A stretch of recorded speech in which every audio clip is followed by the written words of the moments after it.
El Código Civil, No, no. bueno, el Código Civil es la ley 84 de 1873. Imagínense, una norma de hace más de 100 años, casi más de 150 años, todavía vigente, ¿correcto? Por eso es que en muchas ocasiones se ha planteado la necesidad de reformarlo, adicionarlo y crear realmente una sola unidad normativa civil. Esa es una propuesta que actualmente se está cursando y muchos tratadistas y magistrados están de acuerdo en ella, de unificar muchas normas que están al garete, ¿sí?, en una solo, en un verdadero código. Código significa unificar, o sea, plasmar todo en un solo texto normativo. Pero aquí en Colombia, desafortunadamente, si uno mira el Código Civil, que tiene asaz cantidad, o sea, cantidad excesiva de artículos, como 2.500 y pico, pero también hay otras disposiciones que hacen parte integral del Código Civil, a través de leyes que ha dictado el Congreso de la República desde 1932 a la fecha. Por lo necesario, y ustedes como estudiantes de Derecho, también pueden tomar iniciativas con respecto a que el Código Civil se actualice. Hay muchas palabras del Código Civil que no se utilizan en la actualidad. Por ejemplo, la ley 84 de 1873 contemplaba el Código Civil de los Estados Unidos de Colombia o Código Civil de la Unión. Imagínense, eso ya está obsoleto. Actualmente es el Código Civil colombiano o de la República de Colombia. ¿Listo? Posteriormente hay unas curiosidades, hay unas leyes muy importantes que hay que tener en cuenta. La ley 57 de 1887, que consagró esa ley en su artículo primero. Esa ley señalaba que regirán en la República de Colombia 90 días después de la publicación de esta ley, con las adiciones y reformas de que ella trata, los códigos siguientes, entre ellos el Civil de la Nación, que fue sancionado el 28 de mayo de 1873. Es el actual Código Civil que nos gobierna. ¿Cómo está constituido el código? ¿Por qué hago tanto referencia al código? Porque para mí... Una pregunta, es tan amable. Sí, claro. Una pregunta, ¿me puede repetir por favor la ley qué? ¿De 1873? El Código Civil es la ley 84 de 1873, que actualmente está vigente, ¿no? Actualmente está vigente. Ese es el famoso Código Civil. Tiene más de 150 años. O sea, fue promulgado antes de la Constitución de 1886, imagínense. Cuando prácticamente Colombia venía de un régimen federal. Estados Unidos de Colombia. Bueno, el Código Civil, eso es muy importante y es importante que todo el mundo lo tenga en cuenta, los abogados. ¿Cómo está constituido el Código Civil? Porque el Código Civil trae unos títulos, trae unos capítulos y es importante leer. Por ejemplo, el capítulo primero del título preliminar señala el objeto y fuerza del Código Civil, que va del artículo primero al artículo 72. Todo ese articulado no está vigente, una parte, ojo con eso. O sea, todo el articulado del primero al 72 que trae el título preliminar, no todas las normas están vigentes. Y son normas más que todo enunciativas. Doctor, perdón, una duda pues, para que no se me quede, veo acá, tenemos la ley 57 de 1887, dice abril 15, ¿sí? Correcto. Y tenemos la ley 153 de ese mismo año, ¿qué tiene? No entiendo ahí. ¿Una modificó a la otra o fue incluyente? No. La ley 153 de 1887, que es muy importante, muy relevante en el derecho actual también, lo que hizo fue adicionar el Código Civil. digamos, ahí hay unas normas muy importantes, el artículo 8º de esa ley. Ese artículo 8º de la ley 153 de 1887 establece los principios generales del derecho. Disposición muy importante, que yo considero que los jueces deben aplicarlas, los abogados echar mano también de esas disposiciones. Se utiliza mucho en casación, por ejemplo, es muy importante. Todas esas disposiciones que trae el Código Civil, tanto complementarias como lo adicionaron, ¿sí?, son muy relevantes.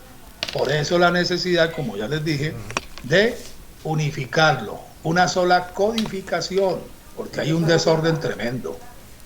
Por ejemplo, el Código de Infancia y de Adolescencia debería ser parte del Código Civil.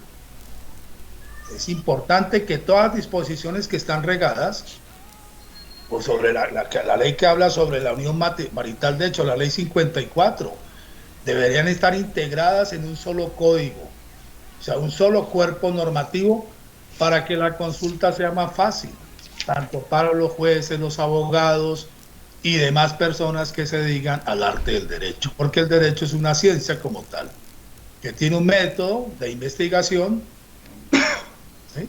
Y lo importante, lo que siempre yo le aconsejo y le aconsejaba a mis compañeros de la universidad, el derecho es de pura lógica, sentido común.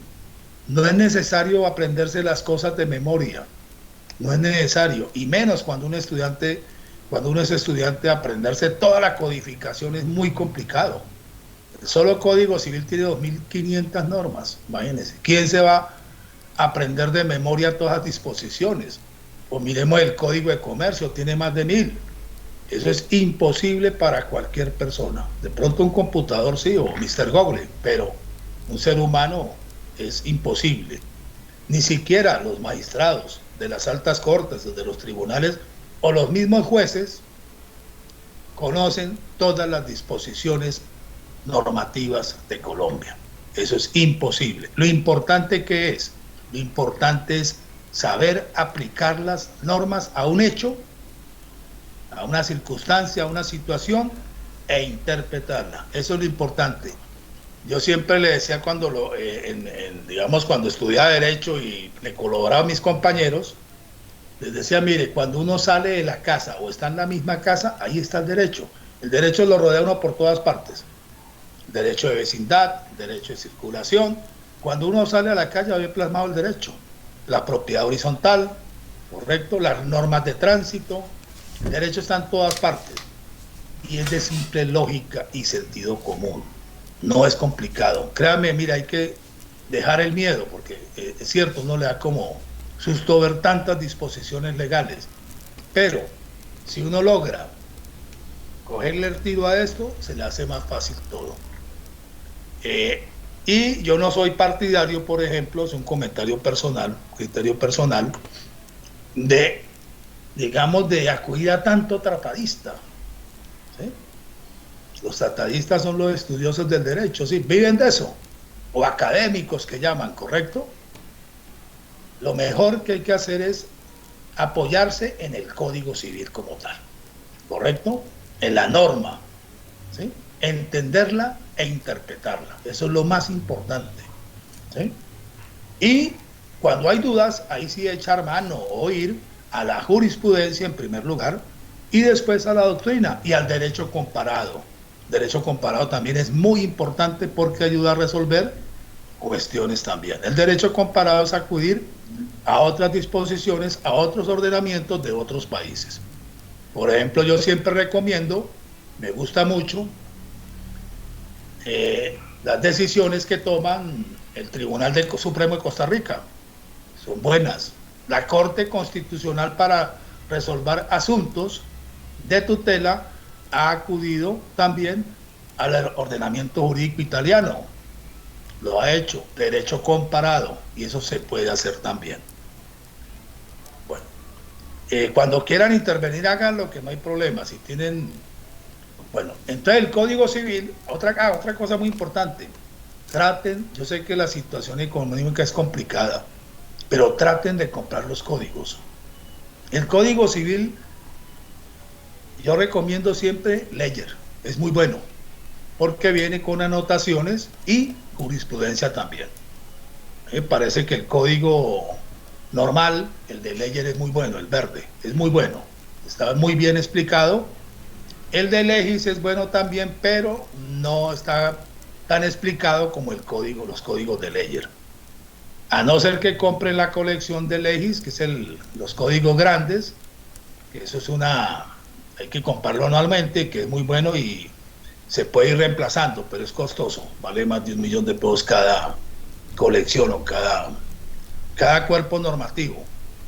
¿Listo? Bueno, entonces el Código Civil tiene un título preliminar, el cual está dividido en capítulos. ¿Sí? Va el artículo 1 al 72. No todas esas normas están vigentes.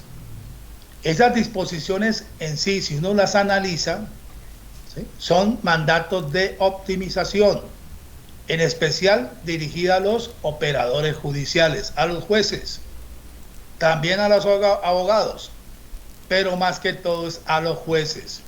O sea, de cómo deben hacer para aplicar el derecho civil en la forma prevenida en la Constitución Política de Colombia. Y consta de 44 títulos. 44 títulos. Un título preliminar y 44 títulos. También el código se divide en 4 libros, muy importantes, y de un suplemento que son las leyes incorporadas al Código Civil. Por ejemplo, la ley, el decreto que facultó a los notarios para realizar, por ejemplo, procesos de cesación de efectos civiles de matrimonio religioso o de divorcio. Divorcio es bueno tener en cuenta, ¿sí?, cuando se es abogado y es estudiante, tener en cuenta lo siguiente. Se diferencia el matrimonio religioso, es bueno decir cesación de efectos civiles del matrimonio religioso, y cuando hablamos de matrimonio civil, divorcio. Por algo muy sencillo, la Iglesia Católica no acepta la palabra divorcio. Entonces, para diferenciarlo, es mejor señalar cuando se presenta una demanda, señalar que es de cesación de efectos civiles de matrimonio religioso, y cuando es civil, divorcio. Bueno, se divide en 4 libros y de un suplemento, es decir, las leyes incorporadas al Código Civil, ya sean leyes que modifican, adicionan, derogatorias. ¿Qué significa derogatorias?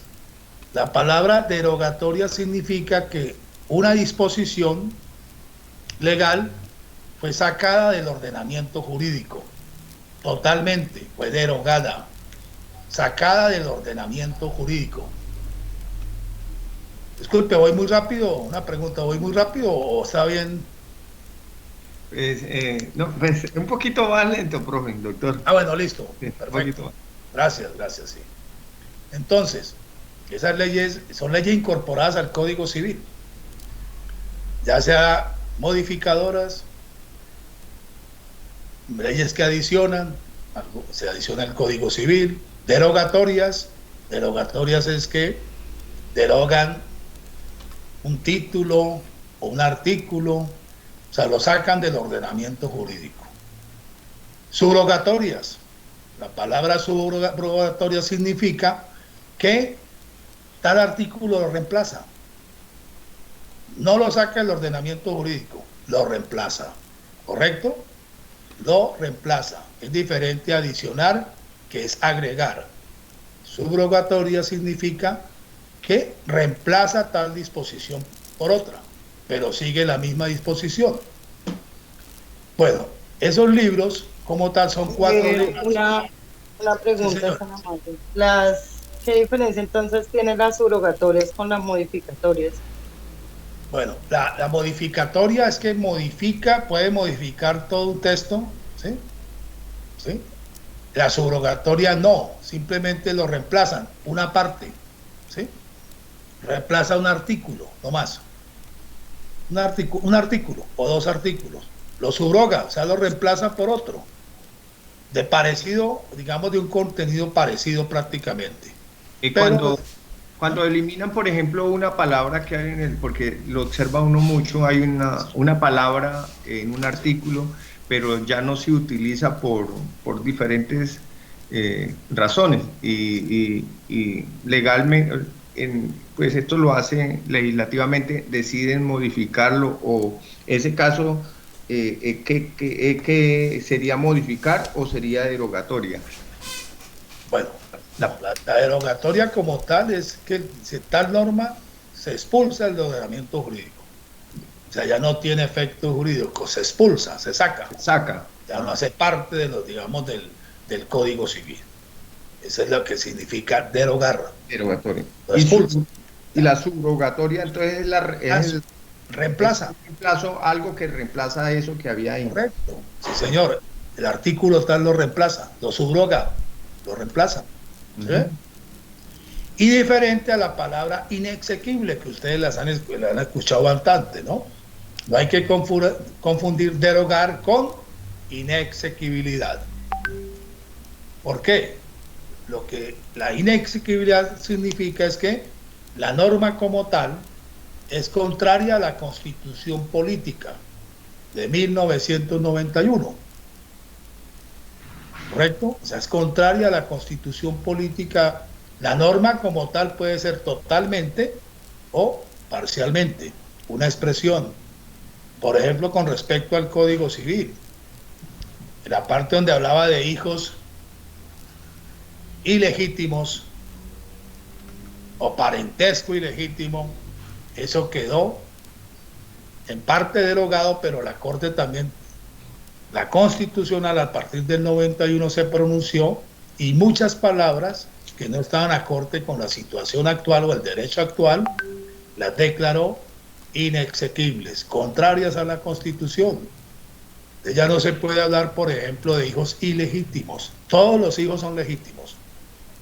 Y ahorita, actualmente, la diferenciación es que se habla de hijos matrimoniales, es decir, habidos en el matrimonio, o hijos extramatrimoniales, habidos por fuera del matrimonio. ¿Listo? Entonces, la inexequibilidad es diferente a la derogatoria. Porque también se puede declarar la inexequibilidad, pero digamos, solamente por la Corte Constitucional, la que tiene esa facultad. No más, es el único ente del aparato jurisdiccional que puede señalar que la norma es inexequible a través de una demanda de inconstitucionalidad. ¿Qué hace la Corte? Comparar la norma con la Constitución. Si la norma, si es una resolución, por ejemplo, o un decreto de tipo municipal, entonces en ese caso quedaría por demanda de inexequibilidad. ¿A quién le corresponde? Bueno, ¿a la Constitución? ¿A la Corte? No. No.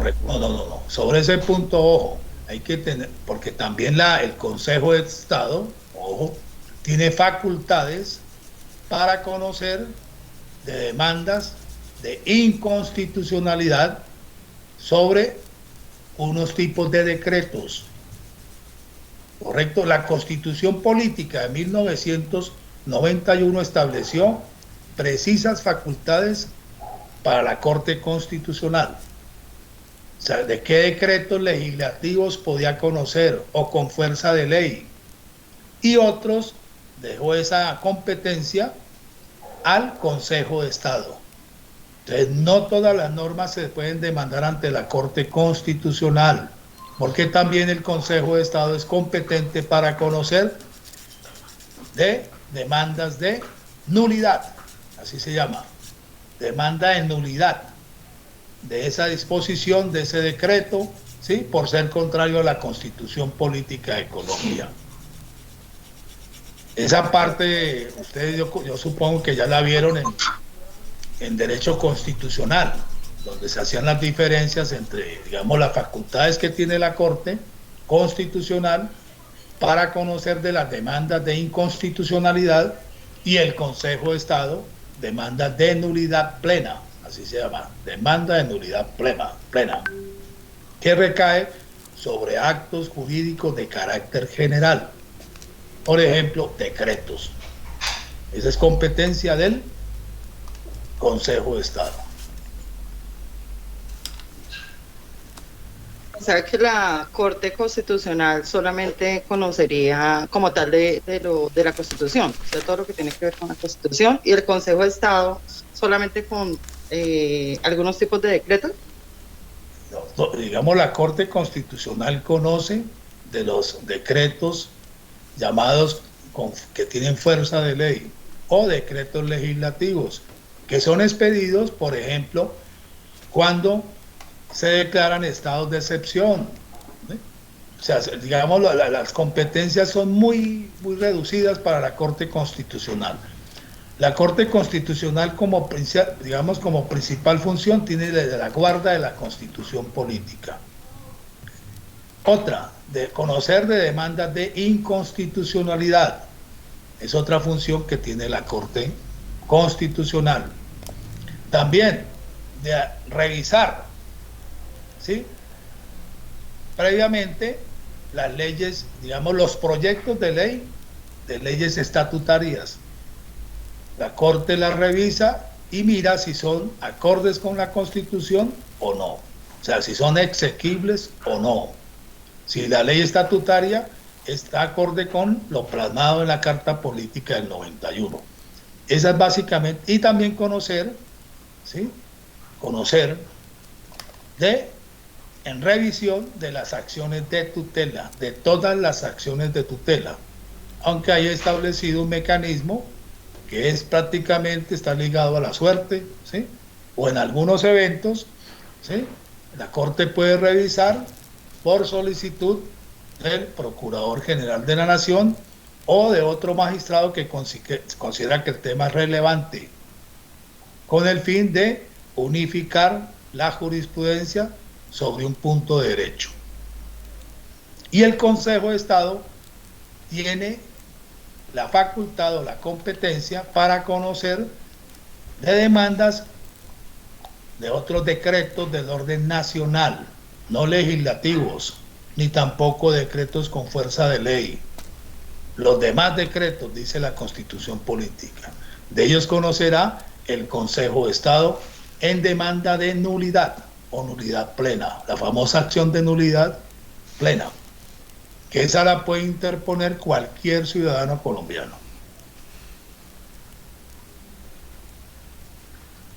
Bueno, si ustedes quieren, ¿no?, pues lo que ustedes quieran también. Miramos la Constitución Política para que les quede claro la competencia de la Corte Constitucional y la competencia del Consejo de Estado, si ustedes quieren. O seguimos. Sí, sería bueno como hacer una pequeña introducción respecto del tema, como para no dejarlo volando. Listo, bueno, yo. Bueno. Entonces vamos a mirar, mira, aquí miramos en el artículo, digamos, la competencia que tiene bueno. Entonces, el artículo 241 de la Constitución Política o Carta Política de 1991, ¿qué establece? Establece en el inciso primero, ojo con eso, ahorita les voy a explicar esas cositas que es importante que las conozcan también. Inciso primero, dice, a la Corte Constitucional se le... Perdón, un momento. Compañero, ¿es necesario publicar? ¿Todos cuentan con el Código Civil o lo publicamos, el artículo, para que entiendan mejor el ejemplo de la explicación? Pues 241 de la Constitución. Compañeros. Yo en mi caso, yo tengo los libros. A medida que va... Yo también tengo acá los textos. Sí. María José. María José. Jonathan. Sí, yo también. Yo también. Mire, si uno... Vale, de todas maneras, gracias. Vale. Entonces, el inciso primero del artículo 241 señala: a la Corte Constitucional se le confía la guarda de la integridad y supremacia de la Constitución. ¿Listo? Dice, en los estrictos y precisos términos de este artículo, sea, eso está plasmado en el artículo. Entonces dice, ¿qué funciones tiene la Corte Constitucional? Es artículo 241, inciso primero, numeral primero. Así es que se lee, numeral primero. Decidir sobre las demandas de inconstitucionalidad que promuevan los ciudadanos, es decir, cualquier persona mayor de 18 años, no es necesario ser abogado, contra los actos reformatorios de la Constitución, es decir, los famosos actos legislativos, cualquiera que sea su origen, con tal fin, cualquiera que sea su origen, solo por vicios de procedimiento en su formación. Ojo con eso.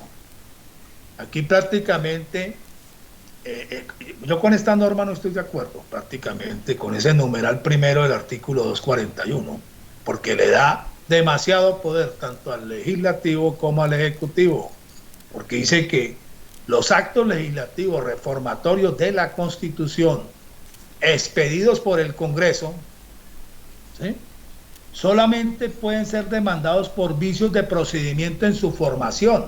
Imagínense, o sea, el procedimiento que se realiza en el Congreso. O sea, si el procedimiento fue perfecto, a pesar de que el acto legislativo cercene derechos, nadie lo puede demandar. Si la Corte considera que el procedimiento fue ajustado a derecho. Ejemplo claro, artículo 48 de la Constitución Política, que fue reformado por el acto legislativo 01 de 2005. Nadie lo ha podido atacar, nadie. ¿Correcto? Porque solamente se puede atacar por vicios de procedimiento en su formación. Imagínense, no más. Y supuestamente todo estuvo bien. El trámite fue correcto, que se realizó en el Congreso de la República. Entonces nadie lo puede demandar ese acto legislativo por inconstitucional. Nadie. Solamente recuerda, por favor, el artículo 48 de qué trata, de la Constitución. Derecho a la seguridad social. Recuerden que se aumentó, ¿sí? Uno, en primer lugar, si ustedes miran el artículo 48 de la Constitución, lo que se hizo fue por parte del Congreso de la República, a través del acto legislativo 01 de 2005, fue recortar el tiempo del régimen de transición. Porque si uno mira el artículo 36 de la Ley 100 del 91, el régimen de transición iba hasta el 1 de abril de 2014. Si uno mira la norma, ¿no? 1 de abril del 2014, al interpretarla. Después la Corte Constitucional dijo no, va hasta el 31 de diciembre del 2014, conforme al artículo 36. ¿Correcto? Pero ¿qué hizo el acto legislativo? El acto legislativo dijo no, esa disposición del artículo 36 que establece el régimen de transición va hasta el 27 de julio del 2010, perjudicando a mucha gente. Aunque estableció una excepción para aquellas personas que al momento de su entrada en vigencia, 27 de julio del 2005, tuvieran 15 años de servicio o 750 semanas cotizadas, a los cuales se les extendería hasta el 31 de diciembre del 2014. Entonces, nadie ha podido atacar ese acto legislativo, ni han presentado más de 100 demandas, desde que salió 200 demandas, pero nadie ha podido echar para atrás ese acto legislativo. Aunque yo ahorita cuando hablemos de otro tema, les voy a dar una idea para que la miren, la estudien, la investiguen. Hay una posibilidad, correcto, no echarlo de para atrás, no tumbarlo, pero hay una posibilidad. Pero ahorita más tarde, cuando veamos otra norma del Código Civil, el artículo 10, vamos a mirar esa parte. ¿Listo? Entonces, numeral segundo del inciso primero del artículo 241, que señala decidir con anterioridad, es decir, control previo, al pronunciamiento popular sobre la constitucionalidad de la convocatoria a un referendo. ¿Correcto? Hace un control previo, la Corte Constitucional, cuando hablamos de referendo. O a una asamblea constituyente. Para reformar la Constitución. ¿Correcto? Pero solo por vicios de procedimiento en su formación. Entonces, ahí siempre hay un control previo, automático. Algunos tratadistas y académicos dicen control automático. Es un control previo que hace la Corte Constitucional, pero con respecto a vicios de procedimiento. O sea, los requisitos que se exigen para la convocatoria a un referendo. ¿Correcto? Bueno, son controles previos automáticos. ¿Sí? Tercero, numeral tercero, decidir sobre la constitucionalidad de los referentes sobre las leyes y de las consultas populares y plebiscitos del orden nacional. Estos últimos solo por vicios de procedimiento en su convocatoria y realización. Cuando dice estos últimos, se refiere a los plebiscitos del orden nacional. Estos últimos, plebiscitos del orden nacional. Sobre los otros sí se puede pronunciar, ¿sí? Sobre la materia en sí, si es viable o no. Numeral cuarto, que esta es la más importante, ¿sí? Decidir sobre las demandas de inconstitucionalidad. Se llama demanda de inconstitucionalidad que presenten los ciudadanos contra las leyes, tanto por su contenido material como por vicios de procedimiento en su formación. Esto es importantísimo. Las demandas de inconstitucionalidad contra las leyes, que la demanda puede ser, digamos, contra el contenido total de la ley, parcial también, o una frase. O sea, digamos, es un artículo, se demanda el artículo, pero simplemente una frase, o dos frases, o todo el artículo también, o se puede demandar toda la ley por inconstitucional, es decir, por ser contraria a la Constitución política. Y ahora miramos entonces el numeral quinto, también es importante. Decidir sobre las demandas de inconstitucionalidad que presenten los ciudadanos, es decir, cualquier persona mayor de 18 años, contra los decretos con fuerza de ley dictados por el gobierno, con fundamento en los artículos 150, numeral 10 y 141 de la Constitución, por su contenido material o por vicios de procedimiento en su formación. O sea, decretos con fuerza de ley o decretos legislativos. Es competente la Corte Constitucional, ya sea por su contenido material sustancial o por vicios de procedimiento en su formación. Esa parte queda clara, ¿no? Digamos, esas son las funciones principales que tiene la Corte Constitucional con respecto a las famosas demandas de inconstitucionalidad, donde se pide que se declare que tal norma o tal disposición o tal cuerpo normativo o tal frase o tal aparte de tal artículo es inexequible. Es decir, es contrario a la Constitución Política de 1991. Entonces, las demandas, ¿sí? O sea, la competencia de la Corte aquí está explícita. Demandas de inconstitucionalidad que presenten los ciudadanos, cualquier persona, no es requisito ser abogado, puede ser cualquier persona, contra las leyes, digamos, en contra de todas las leyes, a excepción, ojo, de las leyes estatutarias, porque por lo regular esas leyes las Cortes le hacen un control previo y automático por su contenido material, ¿sí ve? Y por vicios de procedimiento. Todas las leyes pueden ser objeto de demanda de inconstitucionalidad y es competencia de la Corte Constitucional. Y la otra demanda de inconstitucionalidad, ¿sí?, también es la contra los decretos con fuerza de ley dictados por el gobierno o decretos legislativos. Cuando se habla del gobierno nacional hay que tener en cuenta lo siguiente. Ojo con eso. Bueno, claro que ese tema ustedes lo verán en derecho administrativo. El gobierno, ¿por quién está conformado? Por el presidente de la República, sus ministros del despacho y los jefes de departamentos administrativos. Ese es el gobierno nacional. Tengan en cuenta siempre eso. El gobierno como tal lo conforma el presidente de la República como jefe de gobierno, los ministros del despacho y los jefes de departamentos administrativos.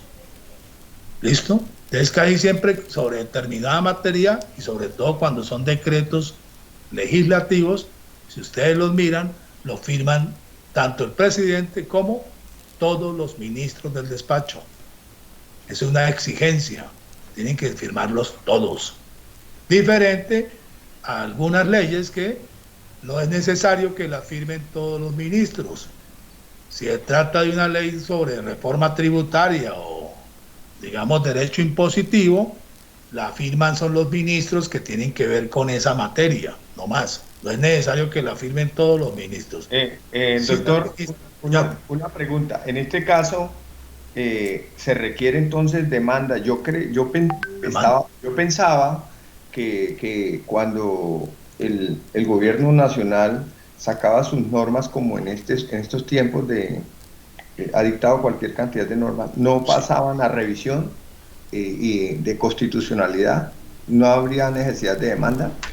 ¿O ya miramos? Pero a ver, tranquilo. Miremos el artículo 50, numeral 10, y el artículo 341 de la Constitución, ¿ya? ¿Artículo 50? No, 150, numeral 10, que sí. Habla de las leyes de la Constitución, dice que revestir hasta por 6 meses al presidente de la República de precisas facultades extraordinarias para expedir normas con fuerza de ley cuando la necesidad lo exija o la conveniencia pública lo aconseje. Tales facultades deberán ser solicitadas expresamente por el gobierno y su aprobación requerirá la mayoría absoluta de los miembros de una y otra cámara. El Congreso podrá, el requisito es que la solicitud la haga el gobierno, es decir, el presidente y los ministros, ¿correcto? ¿Que la hagan a quién? ¿Al Congreso? Al Congreso. O sea, lo que hace el Congreso es desprenderse, digamos, de la facultad que tiene de expedir las leyes y dársela en ese momento al presidente de la República. Eso es lo que hace el Congreso de la República. Por eso ahorita lo vemos en vacaciones. Sí, prácticamente se traslada. No sé si ahorita el 20 de julio, yo no he entendido, el 20 de julio el gobierno nacional hace lleva unas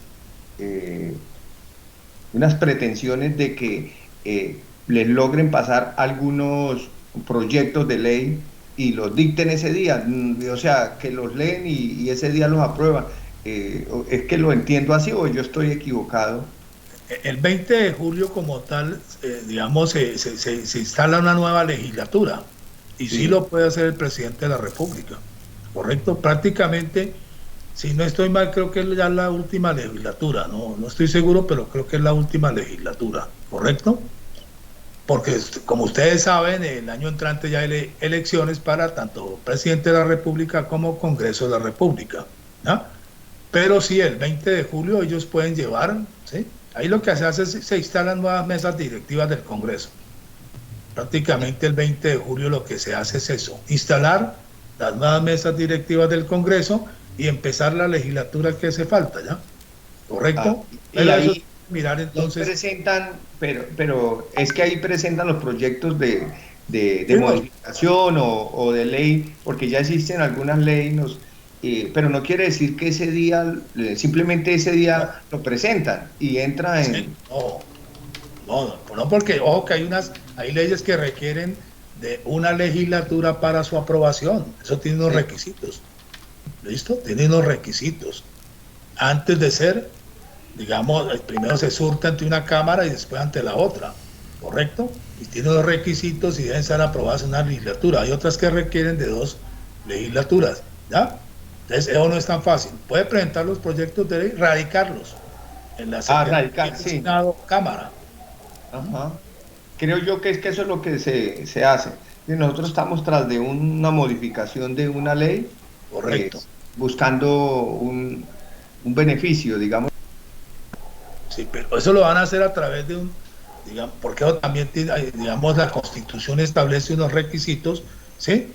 Que se puede hacer a través de un congresista, de un número de diputados, ¿sí? De asamblea, ¿sí?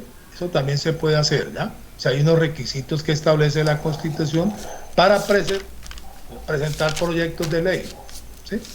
¿Correcto? O sea, porque usted la puede presentar a través de cualquier congresista o a través de diputados también o ciudadanos, pero hay unos requisitos engorrosos, ¿ya? Complicaditos. Un poco, en la práctica es complicado, pero sí lo pueden hacer, claro, sí se puede. Porque pero solamente lo radicarían y estarían a la espera de la aprobación. Si ese proyecto de ley que está presentando requiere 2 legislaturas, tendría que pasar primero por aprobación de las 2 cámaras, ¿no? Sí, pero depende de la clase de ley que sea, ¿no? Depende. Porque hay leyes orgánicas, leyes estatutarias, leyes marco o leyes ordinarias. Pero ese es tema de derecho constitucional como tal. Correcto. Es tema de derecho constitucional que creo que ustedes ya lo vieron, ¿cierto? No sé si les explico, es que eso es bastante engorroso, y créame que, y además los requisitos impuestos en la Constitución a veces en la práctica se hacen imposibles. No, listo, doctor, es como por comentario porque no nos salimos no, pero es bueno que opinen, es bueno que tengan en cuenta todo eso. Todo eso, en el derecho vale todo. Yo siempre he dicho que el derecho se aprende hablando, conversando. Se aprende más que una persona de para al frente a hablar, sí, y citar tratadistas, citar jurisprudencia. Yo creo que la gente entiende más cuando se habla, se charla, ¿sí? ¿Correcto? Listo. Bueno. Pero sí, bueno, a mí me gusta que participen y pregunten, y si me equivoco me corrigen también, por favor, porque en esto nadie es infalible. Nadie tiene la última palabra. Hasta la corte se equivoca de vez en cuando. Todas las cortes se equivocan. Uno a veces ve unos fallos, unas sentencias que queda uno aterrado. Pero sobre eso después, en el transcurso del curso, vamos a hablar también. Bueno, ese Código Civil que estábamos hablando tiene un título preliminar. Si usted lo miran, es totalmente diferente, por ejemplo, al Código de Procedimiento y a ciertos códigos que hablan de principios generales. No, aquí es un título preliminar. Prácticamente son mandatos de optimización, ¿sí? Señala cómo debe interpretarse la ley, ¿sí? Aunque otra ha tenido también desarrollo jurisprudencial, pero eso ahorita lo vamos a ver más después. Entonces, sigamos el hilo conductor, pero cualquier cosa, por favor, pregunten, no se queden callados. Si no entienden, así toca repetir, es bueno que pregunten. Bueno, entonces tiene 4 libros. El Código Civil tiene 4 libros. ¿Sí? Estos libros se dividen en títulos, y los títulos se dividen en capítulos, que se componen de artículos, y los cuales pueden tener incisos, numerales y parágrafos. Es importante conocer esa denominación, porque usted se puede equivocar, por ejemplo, cuando emita un concepto jurídico, si es funcionario público, por ejemplo, o es asesor, o juez de la República, o abogado litigante. Es importante que tengan en cuenta qué es artículo, qué es inciso, qué es numeral, qué es parágrafo, qué es ordinal también y qué es literal. Ojo con eso. Es bueno y eso no es tan difícil. Yo, como siempre he dicho, el derecho como tal llevan dos, ¿qué? Se es de llevan pura dos- lógica. dos- Entonces, mire, para un ejemplo, entonces, el primer acto cuando hablamos de incisos es el numerales, de la- miremos el es- artículo 10, por primer ejemplo, acto del es Código de- Civil. el del contrato. Miremoslo, que es muy importante el artículo, que ahorita lo vamos a hablar un El poquito. contrato crea la Dice, obligación y habla de el incompatibilidad contrato y se acaba como tal relación cuando se da normativa, la tradición. ¿correcto? Entonces, pues esa tradición como Incompatibilidad tal es una y tradición, relación normativa. ¿una tradición qué? Entonces, si Es ustedes una miran el tradición artículo, dice solemne, artículo de 10, aeronaves, entonces está compuesto bueno, qué bueno. por dos incisos. Y- ¿Cuál es el y- inciso? Dice, Entonces, pues, cuando digo haya eso, incompatibilidad y entonces, entre una eso disposición sería constitucional y una legal, el contrato preferirá aquella. como tal. Ese es el inciso primero. Tam- Inciso También segundo, los- si en los códigos que se adoptan se hallaran algunas disposiciones incompatibles entre sí, las características se del observarán contrato en su como tal. aplicación las reglas siguientes. Inciso segundo. Y después También se dice, dieron las numeral primero. características ¿Sí ve? del contrato Numeral segundo. y las características del contrato. Listo, del entonces ahí contrato. vemos que la norma Como tal, tiene, el artículo tiene son muy inciso parecidas. y numerales. La A veces tiene característica un del contrato de parágrafo. compraventa y la otra característica. ¿Correcto? Y ¿Sí? la única A veces diferencia tiene un es parágrafo que es como el una- contrato, la promesa como un agregado. del contrato de compraventa. Listo. Ahora vamos a ver lo que otro ejemplo del crea artículo es una 94 del Código obligación Civil. ¿Sí les quedó claro esa de- parte? de firmar Inciso es cuando no tiene la numeración. compraventa. Perdón, Esa es doctor. la única diferencia que Yo en tiene mi el caso, contrato pues no sé si con la compraventa. me quedó cierta confusión ahí. Son muy Tenemos el parecidas. artículo 10 Entonces, eso es lo que debe y en el libro que yo tengo inicia con una derogado tal y subrogado Y, pues, tal, ya el contrato de artículo compraventa, quinto. Sí, y ahí sí se comienza acabaría que no en tiene el más momento nada en el que pegado se hace la cuando, tradición como cuando tal. haya incompatibilidad entre una disposición constitucional y una legal, preferirá aquella. Esa es la cosa. Ese pedacito sería que Por eso, ese inciso. Lo que pasa es que esa es una anotación que hace el editor del libro. Lo que pasa es que el artículo 10 fue derogado por la ley 57 de 1887 y después fue subrogado por la misma ley 57 de 1887, artículo quinto, no más. sí, no. Pero eso es una anotación que hace el editor del libro para que la gente tenga en cuenta eso. ¿Sí? El artículo lo tenemos como todo, ¿no? El contenido desde ahí hasta el otro artículo. Artículo. Y A uno le entonces, puede colocar, ¿no? Perdón, a uno le puede colocar subrogado, uno le puede colocar, no, eso no, ni quita ni pone. sí, Es bueno colocarlo. ¿Sí? A Sí, veces sí. se colocan las demandas que fue, digamos, derogado, subrogado. ¿Sí? O sea, al principio dice derogado, es decir, que lo sacó del ordenamiento jurídico. Pero el mismo artículo 45 lo sacó del ordenamiento jurídico, pero dice subrogado ley 57 de 1887, artículo quinto, es decir, que lo reemplazó con ese artículo quinto de la ley y quedó incorporado al Código Civil. ¿Listo? Pero sigue siendo el artículo 10 del Código sí, doctor, pero es que en ese mismo artículo hay un numeral 1 y un numeral 2. Esos serían numerales, ¿cierto? Numerales, sí señor, sí. Sí. Y el pedacito que hay cuando haya incompatibilidad entre una disposición constitucional y una legal, que preferirá aquella y hay punto, y dice si en los códigos se adopta, se hallar en alguna disposición. Esa parte, ¿eso qué sería entonces? Es cuando dice cuando haya incompatibilidad, entonces inciso primero. ¿Mm? Ah, Y cuando dice si en los códigos que se adoptan, inciso segundo. correcto. ¿Por qué es importante? Inciso. Porque uno a veces no cita totalmente el artículo 10, sin una parte. O sea que ahí tenemos, en este caso tendríamos dos incisos y tendríamos dos numerales, digamos. Correcto. Perfecto. Eso era gracias. Artículo 10, inciso primero, inciso segundo, ¿sí? Numeral primero del inciso segundo, numeral segundo del inciso segundo. ¿Sí? Correcto. Sí, señor. Ahora, miramos el artículo 94. ¿verdad? Eso es importante porque a veces uno puede citar la norma parcialmente, no toda, ¿sí? A un caso concreto. Entonces, ¿para qué cito uno todo el articulado? No, cito tal disposición, ¿sí? Inciso tal, numeral tal, por ejemplo. ¿Sí? es bueno que conozcan eso. Eso es bueno para que manejen los códigos y también cuando vayan a presentar las demandas, conceptos, ¿sí? Por ejemplo, el artículo 94. ¿Sí? No, perdón, pero que sí se me perdió, tenía otra norma, pero ya digo cuál es. Ah, sí, el artículo 94. Disculpen, lo que pasa es que me manifiesta María José que se le cayó la llamada, que si la pueden ¿Sí? volver a admitir a ingresar. Sí, pero un momentico, sí, señor.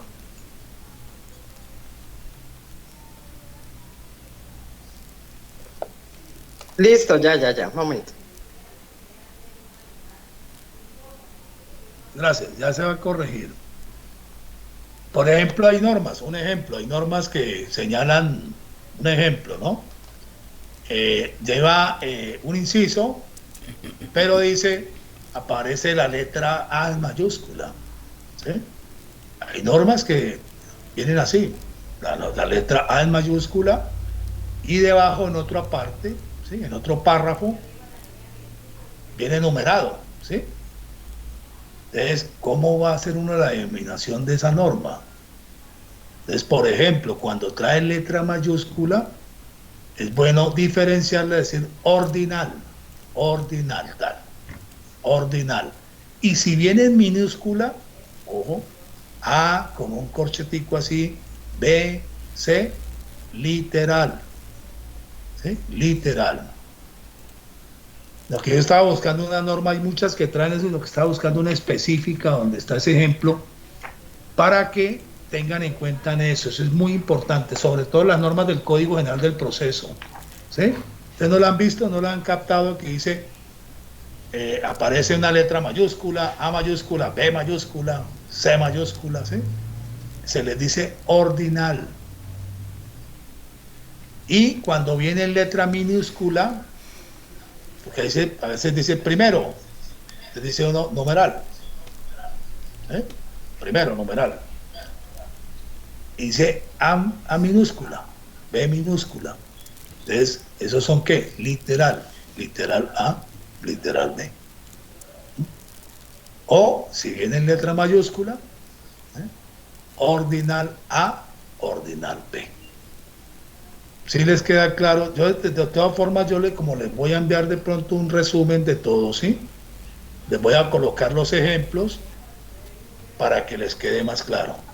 Entonces, si vamos, eso es bueno para cuando uno cita las disposiciones en que se funda, ¿sí? Una demanda, por ejemplo, las disposiciones sustantivas. También después de pronto, si hay tiempo, les voy a agregar unas cositas de derecho procesal que me parecen muy importantes. O sea, que tienen que ver con la teoría general del proceso, que para mí materias importantes, la introducción al derecho como tal, la teoría general del proceso enfocada en todo el derecho, en todas las ramas del derecho, no solamente en el derecho civil. Porque sí, la teoría general del proceso trata precisamente ese general del proceso, también del derecho laboral, el derecho civil, el derecho administrativo, el derecho penal, pero eso es como un abrebocas antes de entrar a cada procedimiento, digamos, a lo que usted, digamos, a las materias de derecho procesal civil, derecho procesal administrativo, derecho procesal penal.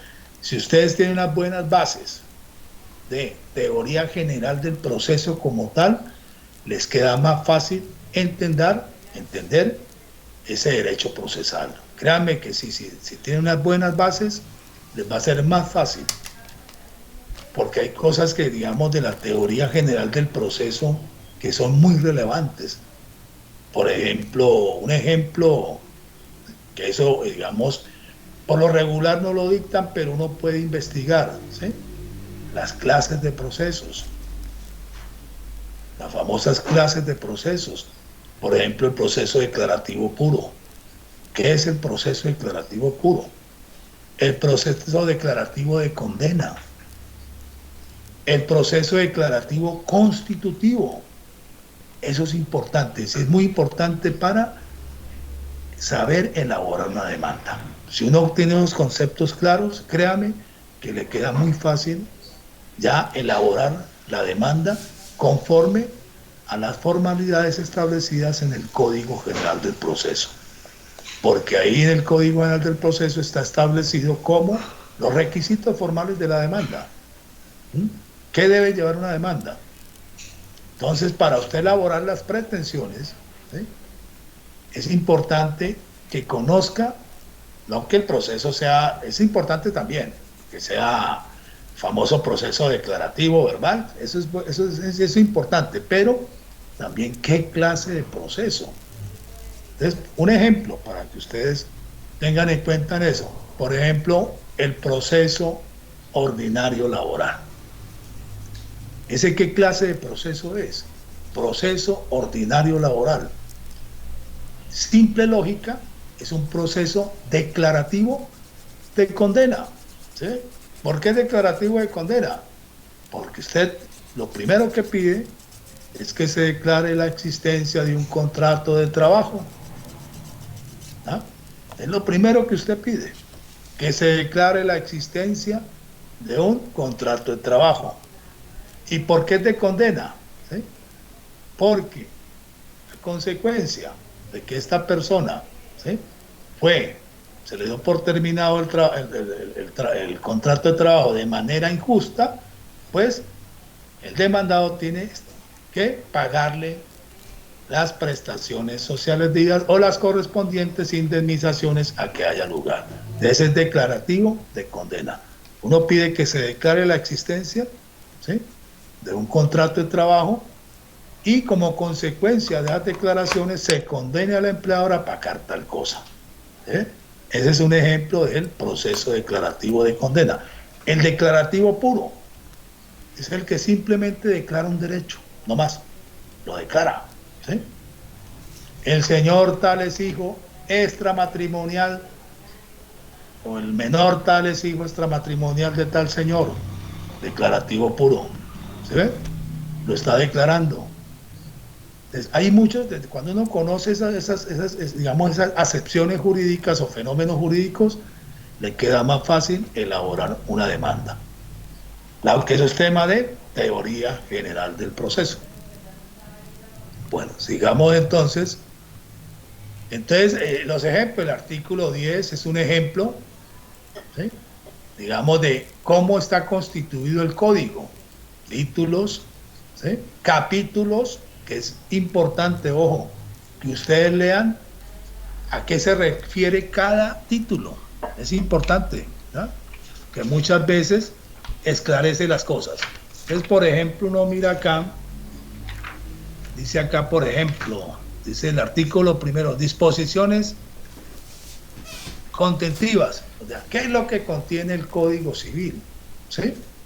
Que eso ahorita lo vamos a ver. ¿Listo? Entonces uno siempre tiene que tener en cuenta los títulos, objeto y fuerza de este código.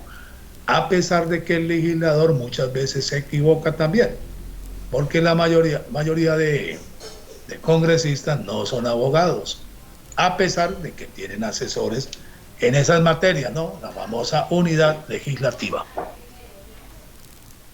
Bueno, un descanso, si ustedes quieren, por favor, de 5 minuticos, 10 minutos. Bueno, señor, listo. Sí, ¿Sí? claro.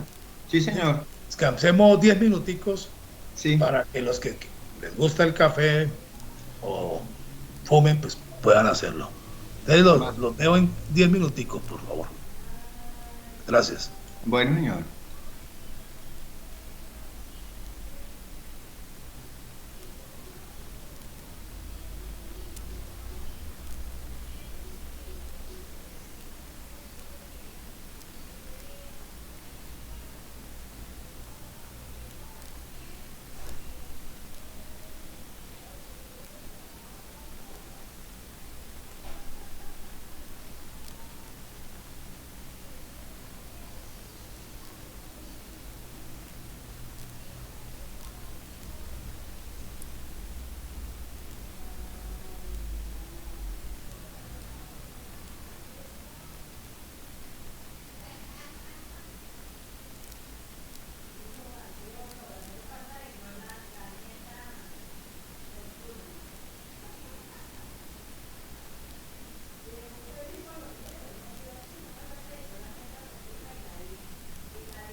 Disculpen, ¿ya están listos? Sí, señor. Sí. Sido ya. Listo. Sí, listos. Bueno, señor. Listo. Bueno, entonces ahora vamos a hablar del Código Civil. ¿Tiene alguna duda, alguna duda? Yo como tal, pero creo que eso lo vamos a tratar más tarde, creería yo. De momento no. Yo sí, espere, la pregunta es, pues, es que siempre escucho mucho de la teoría del negocio jurídico y pues yo la vi, pero me siento como un poco flaqueado ahí. Sí. Ese tema lo vamos a ver específicamente cuando hablemos de contratos, porque el curso en sí se trata de contratos. Es bueno hablar de la teoría del negocio jurídico, pero eso más adelante lo vamos a ver específicamente. ¿Listo? Porque primero estamos haciendo, digamos, viendo el título preliminar del Código Civil. Es importante que lo conozcan. Y otra pregunta también, que es que siempre dicen que la gente se corcha mucho en esto y es en el concepto de dominio, tenencia y la otra, ¿cómo se llama? Se me olvidó. Esas tres que también toca que... Y posesión. Y posesión, exacto. Correcto, sí, eso lo vamos a ver tranquilo, que les voy a dar un ejemplo cuando hablemos de las obligaciones también, que vamos a dar un recuento de dar, hacer y no hacer. Les voy a colocar un ejemplo para que entiendan en sí qué es la obligación de dar, qué es la obligación de hacer y qué es la obligación de no hacer. Entonces ahí vamos a ver el dominio, la tenencia también y la posesión, que son tres fenómenos jurídicos o instituciones jurídicas totalmente diferentes, que a veces se confunden, ¿no? O las confunden, ¿sí? Pero eso lo vamos a ver cuando nos entremos en cada tema. Vamos a hacer un recuento de cada, digamos, de cada libro, que es lo que sigue ahora, Código Civil. ¿Listo? Bueno. Entonces, si ustedes miran, el artículo primero, dice, el Código Civil comprende las disposiciones legales sustantivas. Comprende las disposiciones legales sustantivas que determinan los derechos de los particulares. Es decir, que regla todo lo que tiene que ver con los derechos de los particulares, por razón del estado de las personas, ya sean naturales o jurídicas, aunque el código no habla de jurídicas, pero se entiende que son naturales o jurídicas, de sus bienes, obligaciones y contratos, y las correspondientes acciones civiles, que están imbuidas, o sea, están dentro del Código Civil. Si uno se pone a analizar el Código Civil o leerlo, saca más de 32 acciones civiles, entre ellas la acción de simulación absoluta, relativa. Bueno, eso lo vamos a ver específicamente de forma corta porque es un tema bastante amplio, ¿no? Yo sí les quería comentar que, digamos, cuando yo estudié Derecho era diferente, ¿no? ¿Por qué? Porque nosotros, por ejemplo, vimos Derecho Civil Personas un año, Derecho Civil Bienes un año completo, Derecho Civil Obligaciones un año y contratos también un año. O sea, 4 años prácticamente, o 5 años viendo Derecho Civil, porque agregándole familia y sucesiones. Pero cada materia fue un año completo. Ahorita desafortunadamente no entiendo por qué cambiaron las reglas del juego y solamente ven temas tan amplios en un semestre, que prácticamente son 4 meses. ¿Listo? Bueno, entonces el Código Civil, que comprende las disposiciones legales sustantivas. Cuando se habla de disposiciones legales sustantivas, estamos hablando de aquellas normas que reconocen derechos y también imponen obligaciones. Ojo, cuando escuchen disposiciones legales sustantivas, son aquellas disposiciones legales que reconocen derechos o imponen también obligaciones. ¿Listo? Entonces, si ustedes miran, digamos, cómo está el Código Civil, ¿qué se extrae? ¿Qué regla? El derecho de los particulares en sí. Y por razón del estado de las personas, o sea, derecho civil personas. Y también habla de los bienes, derecho civil bienes, derecho civil obligaciones, derecho civil contratos y las correspondientes acciones civiles. Entonces, mire, para que les quede claro, por favor, si tienen cualquier duda, me lo comentan. La norma sustancial, ¿qué es? Es una regla de derecho positivo, porque aquí el derecho es escrito. Por eso es que no es necesario que el derecho se aprenda de memoria. Es muy difícil aprenderse todas las disposiciones legales. Es muy complicado, es difícil. Ningún abogado, ni ningún juez, ni ningún magistrado conoce todas las disposiciones del ordenamiento jurídico colombiano. Por eso yo les decía en el comienzo que lo importante es interpretarlas y aplicarlas. ¿Correcto? Entonces, la norma sustancial como tal es cualquier regla de derecho, ¿sí? Cualquier artículo, cualquier ley, ¿sí? Que otorga derechos e imprime obligaciones a favor de los administrados, es decir, de los asociados, de los particulares, ¿sí? Esa definición fue recogida precisamente por el Consejo de Estado y retomada, ojo, por la Corte Constitucional y la misma Corte Suprema de Justicia, porque me parece a mí, también me gusta a mí porque es sencilla, ¿sí? Una norma sustancial es cualquier regla de derecho positivo.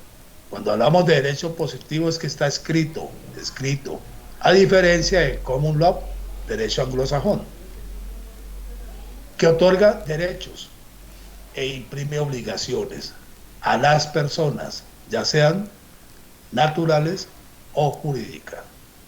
Y esos derechos por lo regular, o las mismas obligaciones, es a favor de ellos. ¿Listo? Esa definición, como ya lo mencioné, fue recogida por el Consejo de Estado. Pero, ojo, para diferenciarlas, ¿sí? Las normas sustantivas, claramente, de las normas procesales. Es más, cuando ustedes escuchen, por ejemplo, a un docente cuando dice palmariamente, es claramente, o pristinamente, claramente, de las normas procesales. La Corte, recogiendo esa definición que hace el Consejo de Estado, ¿sí?, de la norma sustantiva, la Corte Constitucional establece diferencias. ¿Y qué dice la Corte Constitucional al respecto? Que me parece muy importante y que lo tengan también ustedes claro. La Corte Constitucional ha señalado que las normas de tipo procedimental pueden ser clasificadas en dos clases, para diferenciarlas de cuáles, de las normas sustantivas, o sea, las normas procedimentales. Hay que diferenciarlas de las normas sustantivas. Pero la Corte Constitucional precisamente la clasifica en dos, las normas procedimentales, de procedimiento, digamos, ¿sí? Entonces, ¿qué dice la Corte Constitucional? En una sentencia, ¿no? Dice que las normas procedimentales se dividen en dos. Uno, las que me tenga que cumplir las con que mis tienen obligaciones. contenido sustancial, ojo, son normas procedimentales, pero tienen contenido sustancial, ojo con eso. Ahorita les explico, les doy un ejemplo. Y dos, las procesales, es decir, aquellas que se limitan a señalar ciertas ritualidades. Cuando nosotros hablamos, ¿sí?, de ritualidades, son las etapas del proceso, ¿sí?, los recursos, los incidentes, ¿sí?, que se pueden presentar dentro de un proceso.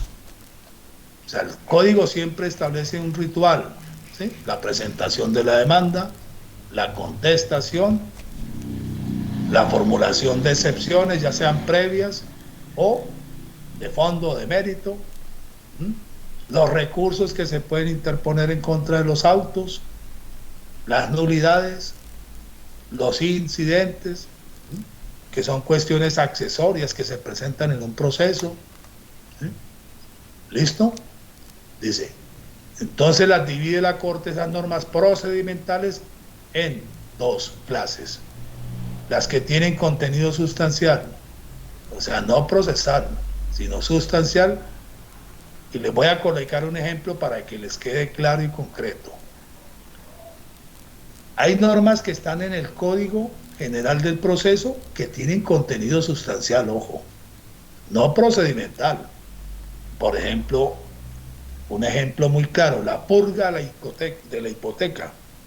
¿Ustedes alguna vez han escuchado ese término? ¿Qué es la purga de la hipoteca? Entonces mucha gente va al Código Civil. ¿Cómo, perdón? No, no lo hemos escuchado. La Yo no. purga de la hipoteca, ¿qué es eso? Entonces mucha gente va al Código Civil.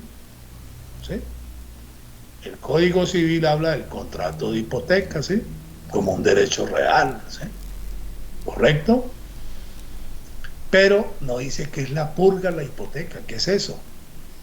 Entonces, ¿qué es la purga de la hipoteca? ¿Y dónde está esa figura jurídica? En el Código General del Proceso. ¿Qué significa eso? Que cuando yo inicio una acción ejecutiva directa, singular, o sea, con base en un título valor, de los títulos valores son la letra de cambio, el cheque, la factura, y por ejemplo el pagaré.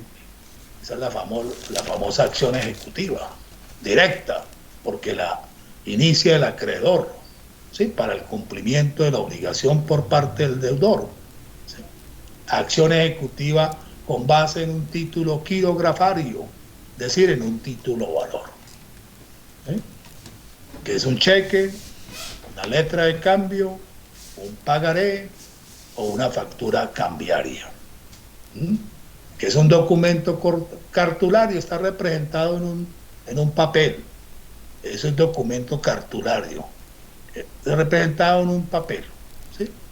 Como ustedes saben, los títulos valores como la letra de cambio ya está prácticamente, venden digamos, el documento cartulario, simplemente se llena, ¿correcto? Ese es un documento cartulario, ¿sí? Donde está representada una obligación a favor de un deudor. Ese tema también es muy bueno, pero eso lo van a ver en títulos valores. ¿Qué se diferencian de los títulos ejecutivos? El título ejecutivo, por excelencia, es una sentencia judicial de condena. Hay que diferenciarlos. Título valor digamos, el título valor como tal, como ya les dije, el cheque, la letra de cambio, la factura cambiaria y el pagaré.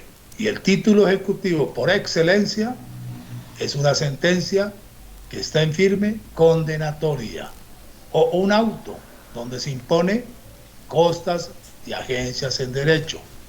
Ese es un título ejecutivo, no es un título valor o título ejecutivo, que también comprende una obligación a cargo del vencido en juicio, ¿sí? Del demandado o en algunos casos del demandante también, porque puede también ser condenado.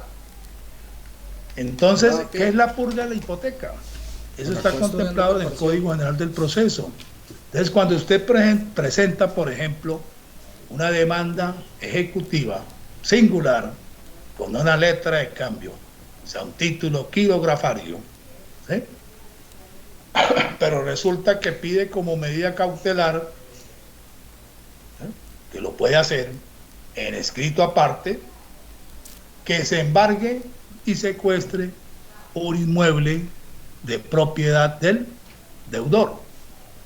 Resulta que el inmueble se encuentra hipotecado, es decir, tiene una garantía real a favor de un tercero, que puede ser un banco, ¿sí? O puede ser también un particular u otra persona jurídica, ¿correcto? Y recuerden que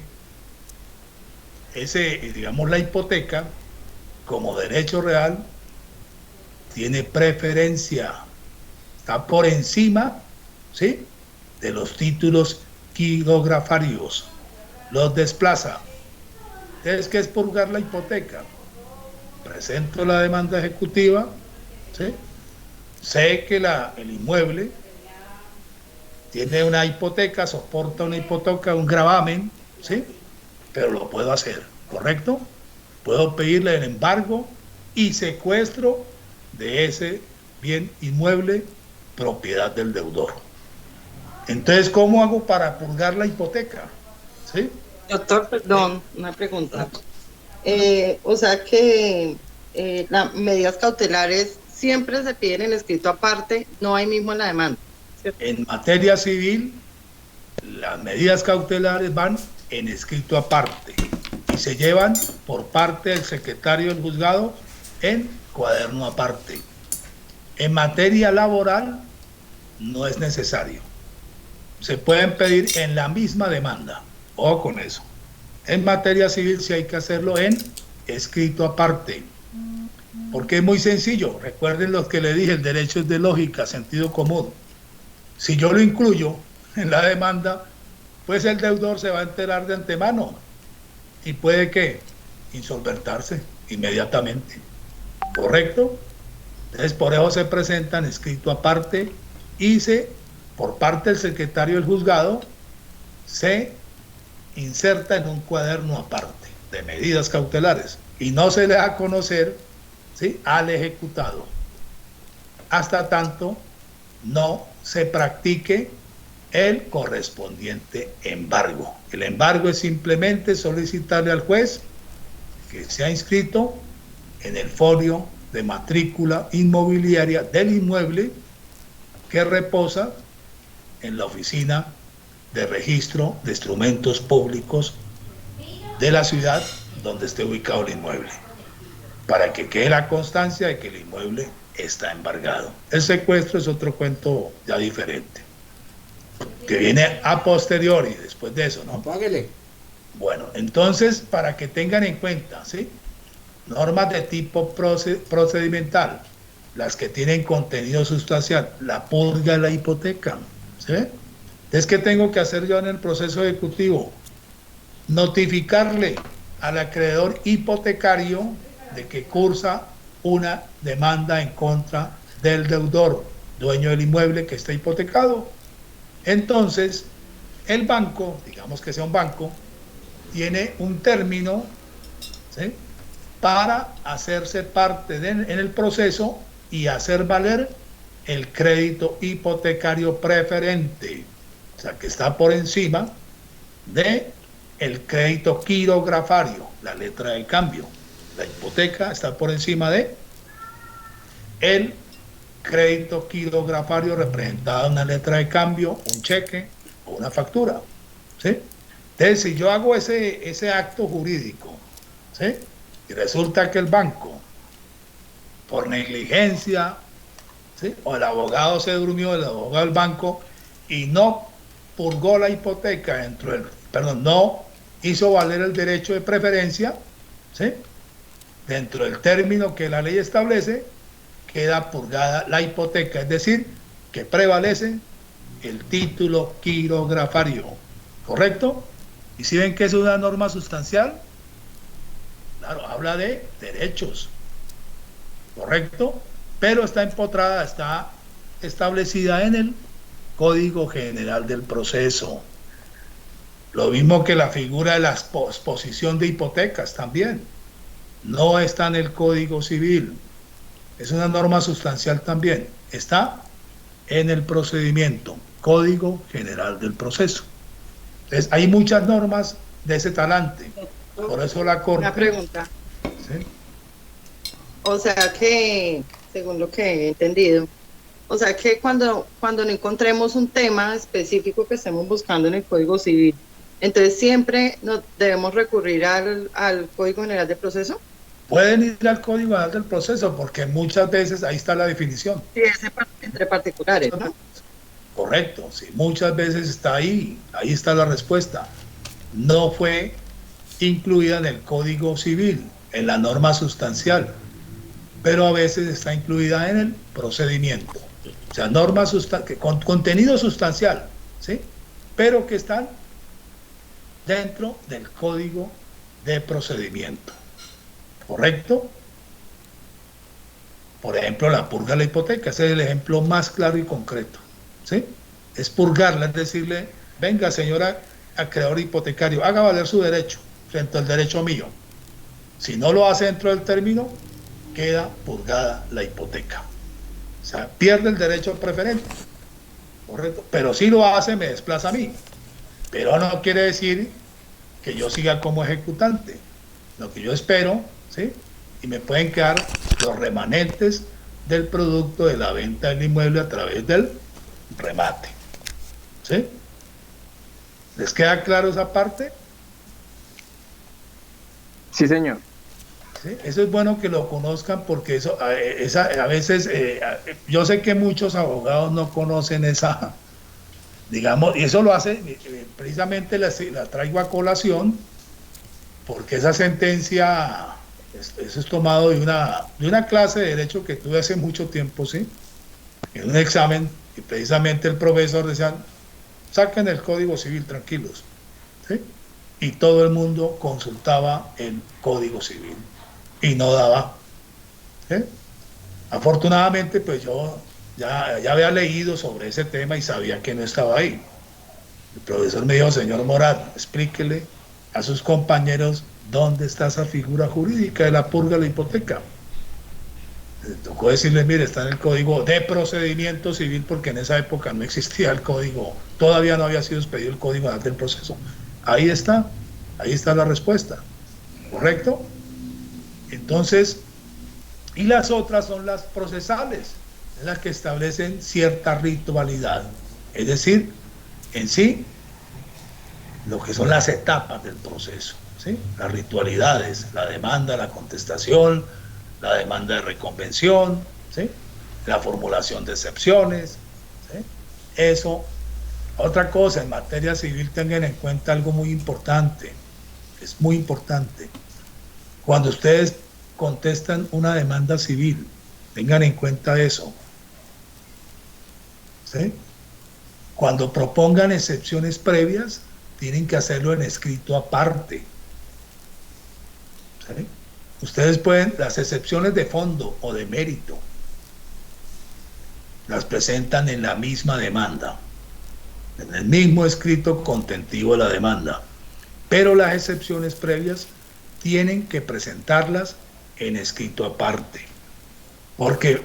Porque esas excepciones previas se resuelven antes de la audiencia inicial. Ojo, ustedes van en cuaderno aparte también. En materia laboral...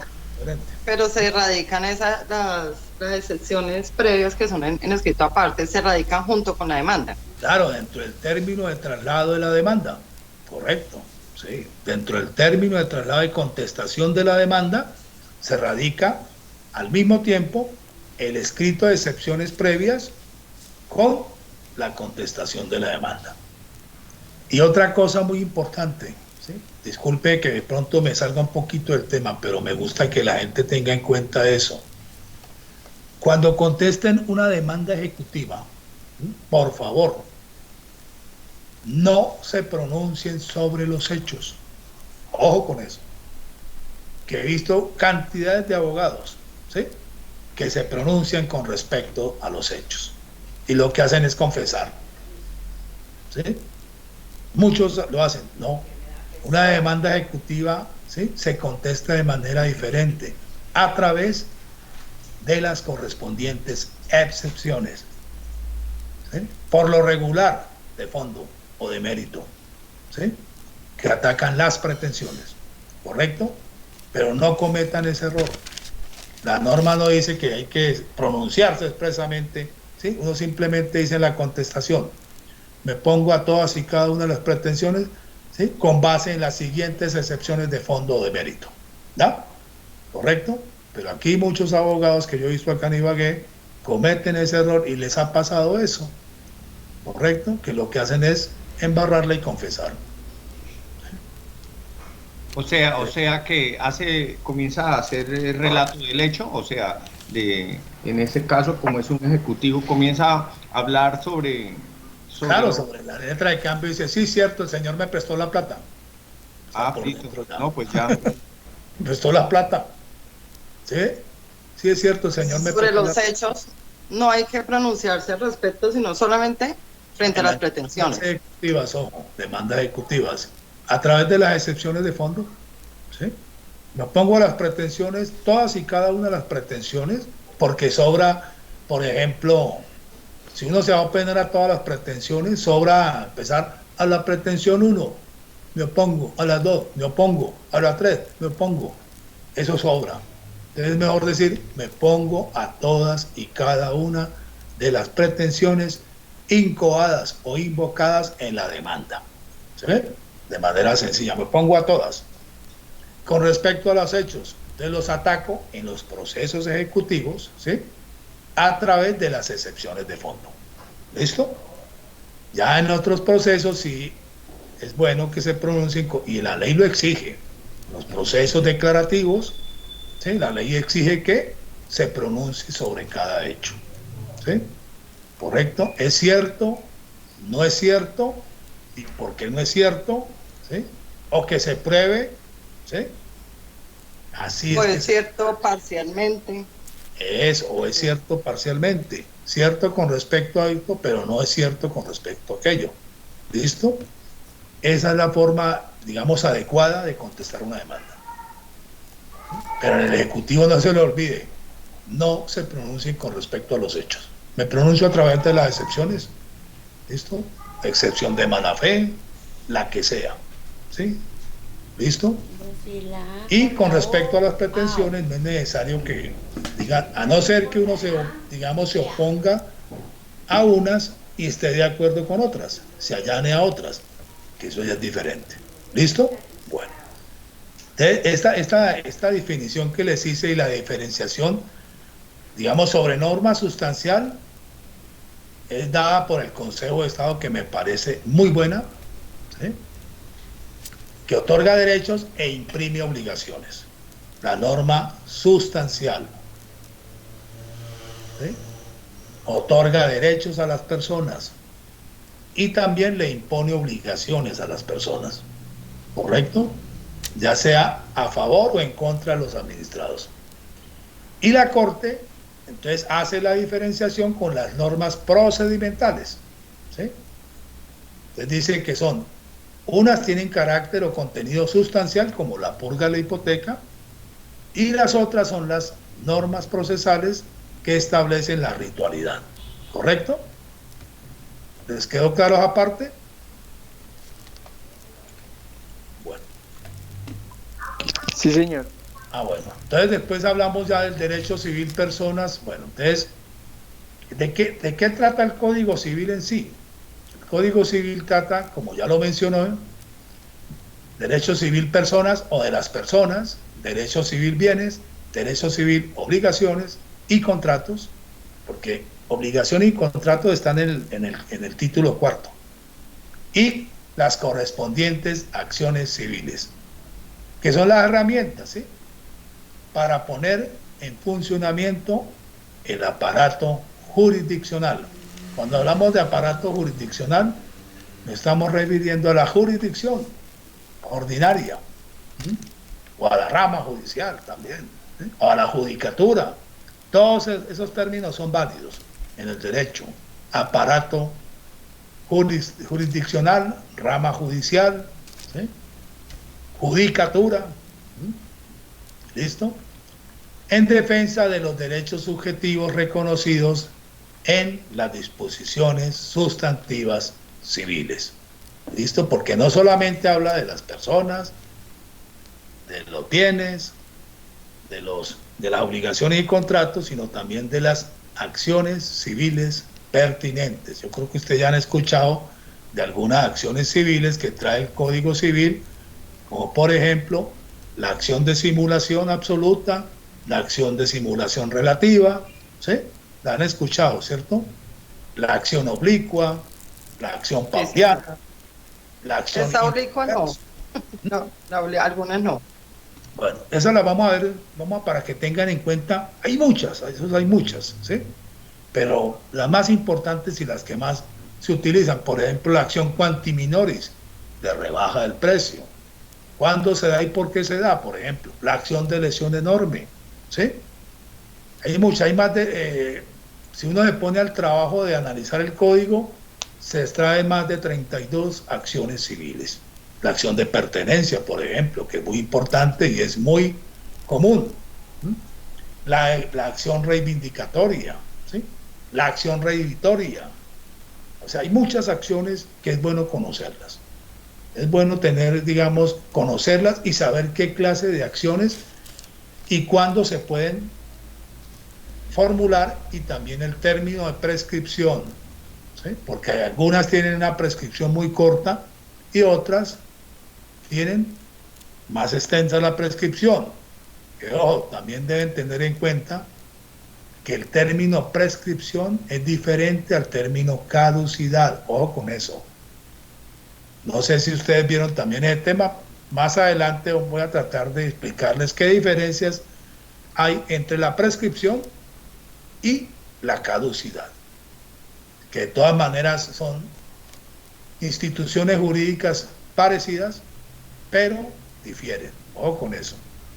Y también tener en cuenta que también el tiempo que hay, también les voy a explicar una cosa muy importante de las consecuencias de la presentación de la demanda con respecto a que señala el código que está mal redactado de todas maneras, porque en esa parte sí el legislador se pifió, ¿sí?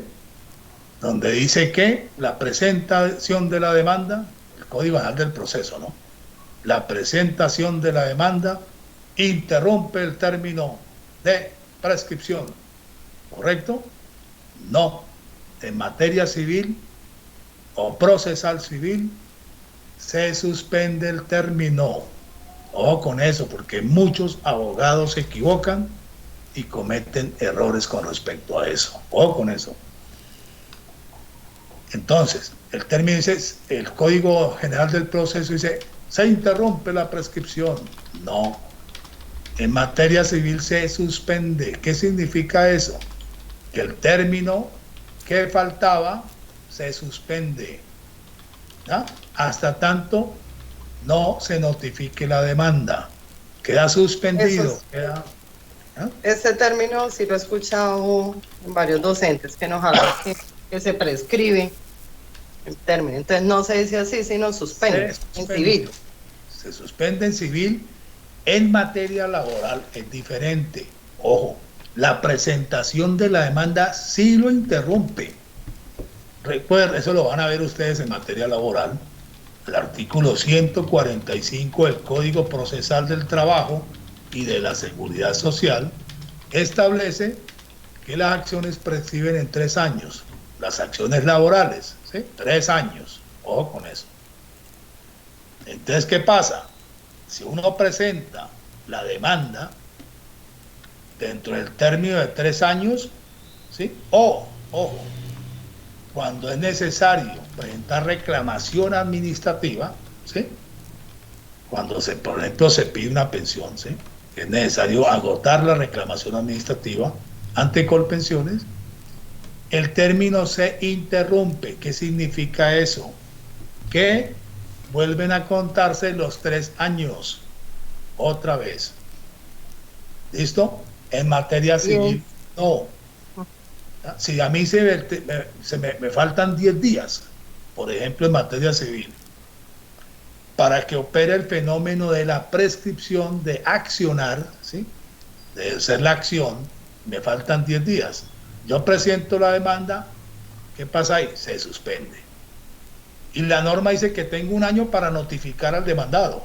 Tengo 1 año para hacerlo. ¿Y qué pasa si no lo hago dentro del año? Pues una vez que se cumpla el año de presentar la demanda, al día siguiente empieza a contar los 10 días que hacían falta, ¿sí? O presento la demanda, listo, O sea, Suspendo si el término no vuelve y empiezan los 3 años como en otras materias, señora, no. sino se sigue el tiempo que ya estaba. Lo que hace falta y aplica también en materia administrativa, ojo, solamente bajo el principio intuitivo de protección, ¿sí? O indubio pro operario, ¿sí? O el principio de favorabilidad a favor del trabajador o el pensionado, es que se admite que se interrumpe, vuelve a contar nuevamente 3 años. En materia civil no, y en materia administrativa tampoco. Se suspende. Entonces, ¿qué pasa cuando yo presento una demanda, por ejemplo, civil? Y el término para que la acción prescribiera 10 días. Resulta que el señor juez me la inadmite, ¿sí? Yo no la subsano, o la subsano mal, entonces me la rechazan. Una vez ejecutoriado el auto, ¿sí? O sea, en firme el auto que me rechaza la demanda, al día siguiente empiezan a contar los 10 días que hacían falta. Entonces, ¿qué tengo que hacer yo? Correr, ¿sí? A presentar nuevamente la acción dentro de los 10 días. ¿Listo? En materia laboral no, porque si me la rechazan tengo 3 años nuevamente, porque se interrumpe.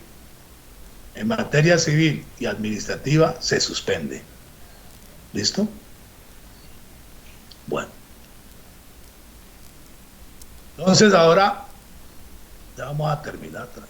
Ya después entramos a que digamos a entrarnos ya en cada tema de cada libro, que es específicamente, digamos, yo voy a hablar muy concreto sobre cada tema, un recuento, si ustedes están de acuerdo, ¿no? Sobre derecho civil personas, derecho civil bienes, que tengan los conceptos claros, ¿sí? Derecho civil obligaciones, ojo, que es un tema bastante importante, y ya de meternos de lleno, ¿sí? Toda la semana entrante, o lo que dure el curso, en derecho civil contratos. O sea, conocer la naturaleza jurídica de cada contrato, ¿sí? Los elementos que contiene cada contrato. ¿Listo? Pero vamos a hacer un recuento, de pronto mañana seguimos, ¿sí? De otros temas que me parecen muy importantes. Entonces, hay que conocer unos temas que están en el título preliminar, ¿sí? Por ejemplo, definición de la ley, la costumbre contra ley, ¿sí? Porque así lo titula el Código Civil, aunque está mal titulado, pero bueno, ¿sí? La costumbre como tal, la ignorancia de las leyes, ojo con eso, ¿sí? La incompatibilidad y prelación normativa, ¿sí? Y otra que me parece muy importante también, la irretroactividad de la ley civil, porque hay unas figuras, no sé si la habrán explicado, sobre la retroactividad, la retrospectividad y la ultraactividad de la ley. ¿De esas figuras les hablaron? Sí, profe. Antes... Cada una, digamos, de la retroactividad de la ley, la cual está proscrita, por ejemplo, en materia civil, no aplica, ¿sí? La retroactividad no aplica, solamente aplica en algunos eventos la retrospectividad de la ley. Y por ejemplo, en materia laboral es diferente. También está proscrita, o sea, no es aplicable la retroactividad, pero sí se aplican dos figuras muy importantes, que es la ultraactividad de la ley y la retrospectividad de la ley. En materia penal es diferente, ahí sí se aplica la retrospectividad, siempre y cuando beneficie a Mijo, mañana a las 18, a las 2:19, yo, mijo. a las 6. Yamil, por favor, cierras el micrófono, es tan amable. Gracias. No, ¿a cuál? No. Yamil. Perdón, que se me...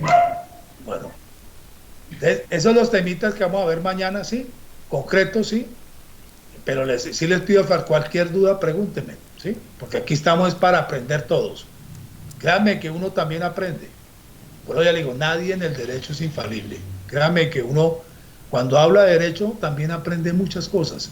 No solamente con los que están estudiando derecho, uno aprende muchas cosas también aplicables al derecho cuando se habla con un campesino, cuando se habla con un mecánico. O sea, es bueno hablar con la gente y eso sirve para la carrera de derecho, porque el derecho como tal prácticamente arregla todo. Por eso yo le decía a la gente, mire, lo importante en el derecho, cuando usted está en su casa, el derecho lo rodea. Por ejemplo, el derecho de vecindad, ¿sí? Y cuando usted sale a la calle, lo mismo, ¿sí? Ahí se ve el derecho, en las calles, en las edificaciones, ¿sí? En las normas de tránsito, o sea, en todas las actividades prácticamente el derecho está ahí. Y el derecho es de pura lógica, ¿sí? Y de sentido común. ¿Listo? Yo siempre le digo a la gente, aplícale lógica y sentido común. El porqué de la norma, el porqué el legislador dictó la norma. ¿Listo? Bueno, entonces yo les agradezco por la atención. Cualquier cosa, cualquier aporte de ustedes es bueno. Nos vemos mañana a las 6 de la tarde, pero sería bueno que de todas formas pregunten, participen, ¿sí? ¿Correcto?